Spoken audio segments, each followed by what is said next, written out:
ডাবের জল, তার মধ্যে ছিল দুধ, ঘি, মধু, চন্দন আর গঙ্গা জল, দুধ আর তিল, এই সব দিয়ে মিশিয়ে আমরা জল তৈরি করেছিলাম শিব ঠাকুরের মাথায় ঢালার জন্য। তো ছোট্ট 5 বছরের মিষ্টু সে শিব ঠাকুরের মাথায় 3বার ওং নমঃ শিবায় করে জলটা ঢেলে দিল। ঢেলে দিয়ে তারপরে মালাটা শিব ঠাকুরকে পরিয়ে দিল।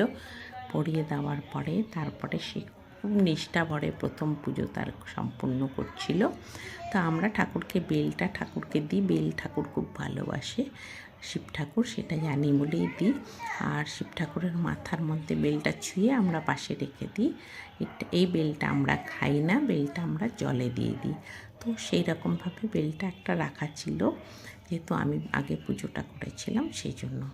তো ও কী করছিল, বেলপাতাটা ঠাকুরের মাথায় উল্টো করে দিচ্ছিল। ওর মা আবার ওটাকে সোজা করে দিল যে এইভাবে না, এইভাবে দিতে হয়। তারপরে ফুলটা দিল, ফুলের থেকে আবার জল নিয়ে সে আবার ঠাকুরের মাথায় দেওয়ার চেষ্টা করছিল। তারপরে বেলটাকে ঠাকুরের মাথায় ছুঁয়ে পাশে রেখে দিল। তো এইভাবে ও প্রথম পুজোটা সম্পন্ন করলো। খুব সুন্দর সাষ্টাঙ্গ হয়ে প্রণাম করলো। বয়স তো মাত্র 5 বছর, এর থেকে বেশি আর তোর পক্ষে সম্ভব নয়, যা করছে এই যথেষ্ট।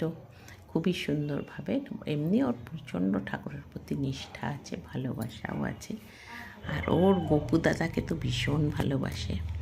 ওর গপু দাদা মানে গোপাল, 2টো গোপাল আছে আমাদের ঘরে, সেই 2টো গোপালকেও গপু দাদা বলে ডাকে। একটা ছোট গপু দাদা, একটা বড় গপু দাদা। তো আজকে শিব পুজোর দিন সেই গপু দাদারাও আছে পাশে, তবে এখন শিব ঠাকুরকেই আমি দেখাচ্ছি। দেখো শিব পুজো সম্পন্ন করলো।